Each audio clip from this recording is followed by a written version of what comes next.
ఇక దిత్వా తుఫాన్ ఆంధ్రప్రదేశ్ తమిళనాడు వైపు దూసుకొస్తోంది. శ్రీలంకలో ఏర్పడ్డ ఈ తుఫాన్ గంటకు 8 కిలోమీటర్ల వేగంతో ఉత్తర వాయువ్య దిశగా కదులుతోంది.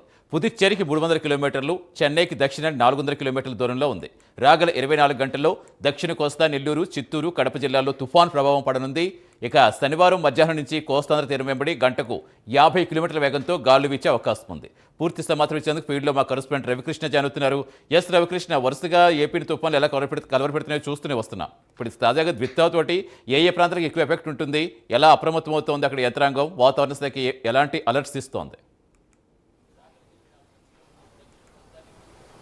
సతీష్, ఏదైతే ఈ దిత్వా తుఫాన్ ఉందో ఈ దిత్వా తుఫాన్ మాత్రం ముఖ్యంగా కూడా ఏపీని మాత్రం వణికిస్తుందని చెప్పుకోవాలి. ఎందుకంటే ఒక పక్కన పూర్తి స్థాయిలో కూడా కోతలకు సిద్ధమైనటువంటి పరిస్థితుల్లో వరి ఈ సందర్భంలో కనుక తుఫాను కనుక విరుచుకుపడినట్లయితే మాత్రం పూర్తిగా కూడా రైతాంగం అయితే దెబ్బతినేటువంటి పరిస్థితి ఉంటుంది. పంట పూర్తిగా కూడా నష్టపోయేటువంటి పరిస్థితులు అయితే ఉంటాయి.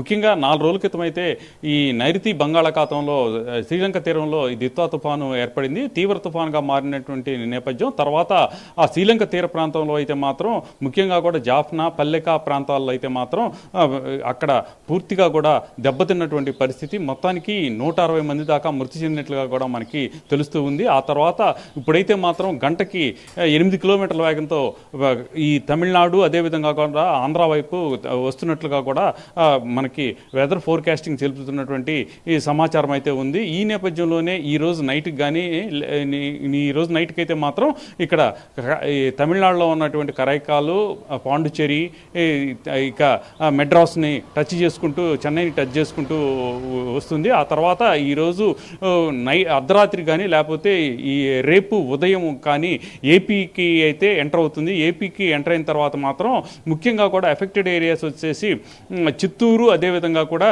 నెల్లూరు జిల్లాలు. ఈ నెల్లూరు, చిత్తూరు జిల్లాలో అయితే మాత్రం భారీ నుంచి అతి భారీ వర్షాలు పడేటువంటి ఈ పరిస్థితి ఉందని వాతావరణ శాఖ తెలియజేసింది. ఆ తర్వాత ప్రధానంగా కూడా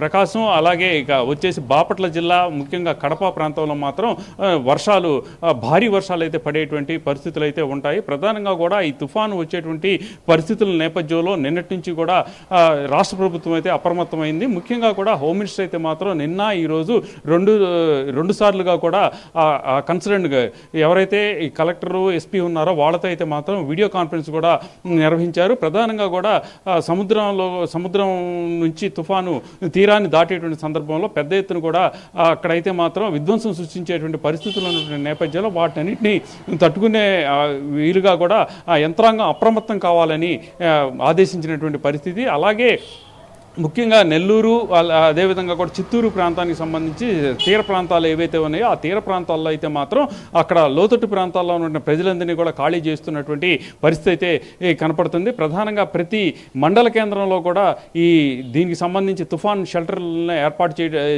చేశారు. దానికి సంబంధించి పూర్తిగా కూడా అక్కడైతే కావాల్సినటువంటి వాటిని కూడా సమకూరుస్తున్నట్లుగా కూడా తెలుస్తున్నటువంటి పరిస్థితుల నేపథ్యం. ఇప్పటికే చిత్తూరు అదేవిధంగా కూడా నెల్లూరులో అయితే మాత్రం వర్షం కూడా స్టార్ట్ అయింది. మెల్లగా కూడా గాలులు వీస్తున్నటువంటి పరిస్థితి. ఈరోజు నైట్ అయితే మాత్రం 60 నుంచి 70 కిలోమీటర్ల వేగంతో గాలులు అయితే వీస్తాయి. తర్వాత రేపైతే మాత్రం సముద్రం నుంచి ఈ దిత్వా తుఫాను ఇక మామూలుగా తీర ప్రాంతాన్ని దాటే సమయంలో మాత్రం 80 నుంచి 90 కిలోమీటర్ల వేగంతో గాలులు వీచేటువంటి ప్రమాదం ఉన్నటువంటి నేపథ్యంలో ఎన్డీఆర్ఎఫ్, ఎస్డీఆర్ఎఫ్ బృందాలను అయితే సిద్ధం చేసినట్టుగా కూడా తెలుస్తున్నటువంటి పరిస్థితులు.